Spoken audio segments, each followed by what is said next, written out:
नमस्कार साथियों, आप सभी का एक बार अभ्यास एग्री एकेडमी के यूट्यूब चैनल पर स्वागत है। हम इस वीडियो के अंदर डिस्कस करेंगे कि जो student assistant director of horticulture सहायक संचालक उद्यानिकी का जिनका इंटरव्यू है, वो सारे स्टूडेंटों के कॉल या मैसेज आते हैं। इससे पहले हम एक सेशन डाल चुके हैं डीडीएस सर हैं, deputy director of horticulture KPS करार सर के साथ। वहाँ पर हमने इंटरव्यू के बारे में बात की थी, आपको कुछ है ना गाइडेंस प्रिपेयर किया था कि आपको किस प्रकार से तैयारी करना चाहिए। इसके बाद भी बहुत सारे स्टूडेंटों के कॉल और मैसेज आते हैं कि सर और एक वीडियो लेकर आइए। तो जो मेरा पर्सनल अनुभव है, जैसे मैंने MPPSC assistant director of agriculture का इंटरव्यू दिया, बहुत सारे बच्चों को मैंने ना एएफओ के इंटरव्यू की प्रिपरेशन कराई है, एनएफएल, एमटी, इप्को, क्रप्को और बहुत सारे वेरियस जो एग्ज़ाम्स हैं उनके इंटरव्यू की प्रिपरेशन हमने कराई है। मैंने खुद ने भी बहुत सारे इंटरव्यू दिए हैं। तो मेरा जो अनुभव है ना, इंटरव्यू में क्या क्या पूछा जाता है, किस प्रकार से हमको आंसर देना होता है, क्या क्वेश्चंस रहते हैं, उनके बारे में हम यहाँ पर डिस्कस करने वाले हैं। तो सबसे पहले देखो, आप जब कोई भी इंटरव्यू देने जाओ तो सबसे इम्पोर्टेंट होता है ड्रेसिंग सेंस। इतना तो आपको बेसिक नॉलेज है ही, आप एमएससी पास आउट हैं, पीएचडी हैं, कुछ सारे है ना। एक सिंपल फॉर्मल ड्रेस रहती है, आप चाहो तो जैकेट पहन के जा सकते हैं या ब्लेजर पहन के आ जा सकते हैं। ब्लेजर नहीं हो तो सिंपल जो है एक फॉर्मल ड्रेस आप पहनकर जाएं, ठीक है। फॉर्मल शूज़ वगैरह प्रॉपर है ना, ऐसे हेयर कटिंग हो प्रॉपर, दाढ़ी ज़्यादा बड़ी ना हो, वो है ना एक जो है फॉर्मल पूरा होना चाहिए आपका लुक। जब हम रूम के अंदर एंट्री करते हैं तो वहाँ पर जो पैनल बैठा होता है, ठीक है, उनसे हम है ना, क्या सर मैं बैठ जाऊँ, तो जब वो आपसे बोलेंगे बैठ जाइए तो आप उनको धन्यवाद कहिए कि बिल्कुल धन्यवाद। अगर मैडम है तो धन्यवाद मैडम, धन्यवाद सर, ठीक है। आप इंटरव्यू पूरा हिंदी में दे सकते हैं, अगर आप इंग्लिश मीडियम के इंग्लिश में दे सकते हैं, ये इससे कोई दिक्कत नहीं है ना। हिंदी मीडियम तो पूरा हिंदी में दीजिए। सबसे पहले अब आपसे पूछेंगे कि आप अपने बारे में बताइए। तो आप जब अपने बारे में बताइए तो आपको बहुत लंबी चौड़ी रामायण नहीं सुनानी वहाँ, ठीक है ना, कि ये ना मेरा गांव ये है। हाँ, सिंपल मेरा है ना, मेरा नाम ही है, मेरा गांव, मैं डिस्ट्रिक्ट का रहने वाला हूँ, मैंने बीएससी है ना इस सब्जेक्ट में हॉर्टिकल्चर या एग्रीकल्चर से की है, तो मेरा जो है इतना परसेंटेज था, इस कॉलेज से की, एमएससी यहाँ से की, ये है, ठीक है। अब यहाँ से शॉर्ट में आपको बताना है।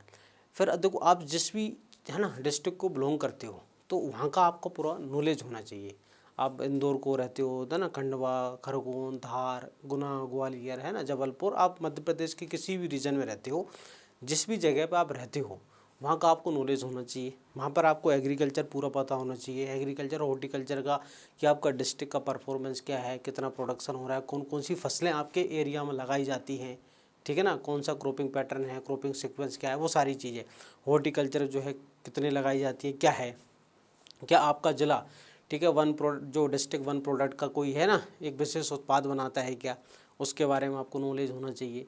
तो आपके पूरे है ना, साथ साथ में एग्रीकल्चर के साथ साथ में वहाँ की अगर कोई सांस्कृतिक चीज़ है ना, तो वो आपको पता होना चाहिए। अगर कोई पॉलिटिकल एक अच्छा लीडर है, ठीक है, जो भाई स्टेट लेवल पर नेशनल लेवल पर जाना जाता है, तो पॉलिटिकल भी आपको वहाँ पर विधानसभा किसी जो है आपका विधायक कौन है, सांसद कौन है, ये पूछे जाते हैं। क्योंकि मेरे से पहला ही क्वेश्चन ये पूछा था कि आप किरार हो तो किरार समाज का सबसे बड़ा लीडर कौन है, ये पहला ही क्वेश्चन ये था कि मेरा सरनेम गिरिराज किरार, कि आप किरार हो तो किरार समाज का सबसे बड़ा लीडर कौन है। एडीए में पूछा था मेरे से पहला ही क्वेश्चन, जब मैंने अपना इंट्रोडक्शन बताया तो उन्होंने पूछा कि भाई किरार समाज का सबसे बड़ा लीडर कौन है, तो मैंने बताया श्री शिवराज सिंह चौहान जी, उस समय मुख्यमंत्री थे, तो वो, ठीक है ना। तो इस तरह के क्वेश्चन पूछ लेते हैं वो, तो आपको नॉलेज होना चाहिए।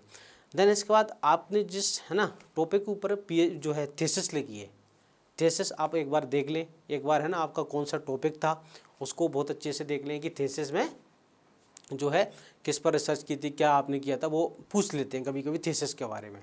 या थीसिस जिस क्रॉप पे की तो क्रॉप का आपका नॉलेज होना चाहिए, वैरायटी वगैरह सारी चीज़ के बारे में, तो आप बहुत अच्छे से तैयार करें उसको, ठीक है ना, इस तरह के। अब विभागीय प्रश्न पूछे जाते हैं। अगर आप देखो पहले से कोई जॉब कर रहे हैं, अगर आप आरएचओ हैं या फिर आरईओ हैं, अगर पहले से आप कोई नौकरी कर रहे हैं तो भाई नौकरी का सारा काम आपसे पूछा जाएगा, 100% है। आप अगर आरएचओ हैं तो मान लो पूरा इंटरव्यू आपका हॉर्टिकल्चर पर बेस्ड है, सारी है ना योजनाएं, स्कीम्स, किसानों को कैसे फ़ायदा पहुँचता है, वो सब कुछ आपसे ही पूछा जाएगा। तो आप जो पहले से अगर कोई जॉब कर रहे हैं तो जॉब का सारा नॉलेज आपको है ही, वही आपसे पूछा जाएगा, बहुत अच्छे से आप बता सकते हैं उसको, ठीक है ना। आप फ्रेश कैंडिडेट हैं, बहुत सारे बच्चे जो पहली बार इंटरव्यू देने जा रहे हैं, इससे पहले कहीं जॉब भी नहीं कर रहे हैं ना, वो हैं, तो उनके लिए थोड़ी कि सर हम क्या तैयार करें, तो मैंने जो बताते चल रहा हूँ वो आपको नोट कर लें। कुछ क्वेश्चन भी मैंने लिखे हुए हैं ना, ठीक है, कुछ क्वेश्चन भी मैंने यहाँ पर लिख के रखे हैं इंटरव्यू से रिगार्डिंग, जैसे भाई भारत में कितने प्रकार की बागवानी फसलें उगाई जाती हैं, ये बागवानी फसलें हैं, ठीक है। भारत का कौन सा राज्य फलों की टोकरी कहा जाता है, राष्ट्रीय जो है बागवानी मिशन क्या है, ठीक है, राष्ट्रीय बागवानी बोर्ड क्या है ना, हॉर्टिकल्चर जो है नेशनल हॉर्टिकल्चर बोर्ड क्या है, वो आपसे पूछा जाएगा, ठीक है ना। देन इसके बाद देखो और क्वेश्चन बताता हूँ मैं, ठीक है। और MID जो है MIDH योजना क्या है, इसकी प्रमुख उप योजनाएँ कौन कौन सी है ना, ठीक है। फल सब्जी फूलों से मसालों से संबंधित कुछ बेसिक क्वेश्चन आपसे पूछेंगे, ठीक है ना। इसके बाद देखो जो है ना, कट फ्लावर क्या है, लूज फ्लावर क्या है, ये बेसिक क्वेश्चन हो गया। टिश्यू कल्चर से रिलेटेड क्वेश्चन हो गए। फिर कुछ है ना इंसेक्ट पेस्ट रिलेटेड क्रॉप से पूछ लेते हैं। इंटीग्रेटेड पेस्ट मैनेजमेंट क्या है, इंटीग्रेटेड फार्मिंग सिस्टम क्या है, ऑर्गेनिक फार्मिंग क्या है, नेचुरल फार्मिंग क्या है, इस तरह के क्वेश्चन आप याद रखें, इनको नोट कर लेना आप, है ना। इसके बाद जो है बायोलॉजिकल पेस्ट कंट्रोल, उससे क्वेश्चन पूछ लेते हैं, ठीक है। योजनाएं जो हैं जैसे PMFME योजना जो है उससे है ना बहुत ज़्यादा चल रही है। PMFEB योजना जो होती है प्रधानमंत्री formalisation of micro food processing enterprises scheme, इसके बारे में आप पढ़ के जाएं, ठीक है ना। और जितनी भी योजनाएं जो है राज्य सरकार की केंद्र सरकार की है ना फूड प्रोसेसिंग की जो है ना, सारी poly house net house shade house क्या है, ठीक है, ये सारी फेंसिंग वाली स्कीम ये बहुत अच्छे से पढ़ें आप, ठीक है ना। फिर FPOs क्या होते हैं, ठीक है ना, फार्मर जो है प्रोड्यूसर ऑर्गेनाइजेशन क्या है, उनकी है हॉर्टिकल्चर में क्या भूमिका है, कैसे वो हॉर्टिकल्चर के क्षेत्रफल को बढ़ावा देने में है ना बढ़ाने में सहायक होता है, इस तरह के जो है। मृदा स्वास्थ्य कार्ड क्या है, सोयल हेल्थ कार्ड से संबंधित प्रश्न आपसे पूछे जाएंगे, ठीक है, ठीक है। या फिर कुछ प्रशासनिक, आप जैसे बड़े अधिकारी बनोगे, ADH बनोगे, यदि किसी गांव में किसान उद्यान की योजना का विरोध करते हैं तो आप उस कंडीशन में क्या करोगे, कैसे मैनेज करोगे, है ना। बजट कम होने पर किन प्राथमिकताओं के अनुसार उस है ना जो है खर्च करेंगे, बजट कम है, योजना चलाना है, किसानों को फ़ायदा ही पहुंचाना है, तो कैसे आप काम करोगे। आप कैसे सुनिश्चित करेंगे कि पौधा वितरण वास्तव में पात्र किसान, भाई हॉर्टिकल्चर में नर्सरी होती है, किसानों को पौधा पहुंचाया जाता है ना अलग अलग फलों का जो अपने हॉर्टिकल्चर क्रॉप्स हैं, तो क्या पात्र वाकई सही किसानों के पास वो पहुंच रहा है, कैसे सुनिश्चित करेंगे, ठीक है। आपके साथ जो टीम काम करती है उसका मोटिवेशन हमेशा कैसे बनाए रखेंगे, इस तरह के जो है प्रश्न पूछे जाते हैं, क्लियर। और देखो ज़्यादा नहीं चलता, 10-15 मिनट या 20 मिनट से ज़्यादा इंटरव्यू नहीं होता मैक्सिमम, है ना। भाई उनको इंटरेस्ट आ गया तो ज़्यादा से ज़्यादा 30 मिनट होता है, 20 मिनट से ज़्यादा किसी का इंटरव्यू नहीं होता है। ये कुछ क्वेश्चन मैंने आपको बताए, आपका सब्जेक्ट का अच्छा आपको नॉलेज होना चाहिए, ठीक है ना। इसके बाद हॉबी, एक क्वेश्चन हॉबी से 100% पूछा जाएगा, तो हॉबी कोई ऐसी गलत चीज़ मत भर देना जिसके बारे में आपको ज़्यादा नॉलेज ना हो। हाँ ऐसा भर सकते हो जैसे सर मुझे सांस्कृतिक कार्यक्रमों में भाग लेना ज़्यादा अच्छा लगता है, ठीक है, या मेरे को कुछ ये जो है जो व्यक्तित्व थे जैसे विनोबा भावे हो गया, सामाजिक कार्यकर्ता हो गए, है ना, उनके बारे में पढ़ना, ऐसे सांस्कृतिक गतिविधियों में भाग लेना। आप जैसे बहुत सारे स्टूडेंट क्रिकेट भर देते हो, क्रिकेट में आधी जानकारी नहीं है, स्टूडेंट भर दिया, क्या जानकारी है, कुछ भी नहीं है, इतने सारे नियम है, तो वहाँ उलझ जाता है। ऐसे ही खेल लेते थे सर। हॉबी का मतलब ये है कि वो कार्य करते समय हम बिल्कुल पूरी तरह खो जाएं और कुछ याद भी ना रहे, वो है हॉबी, ठीक है। लड़कियाँ लग सकती है सर मुझे खाना बनाना अच्छा लगता है, तो ये हॉबी है, ठीक है। बट बिल्कुल आप जानते भी हैं कि खाना बनाना अच्छा लगता है, कुकिंग करना भी बिल्कुल, ठीक है कि नहीं।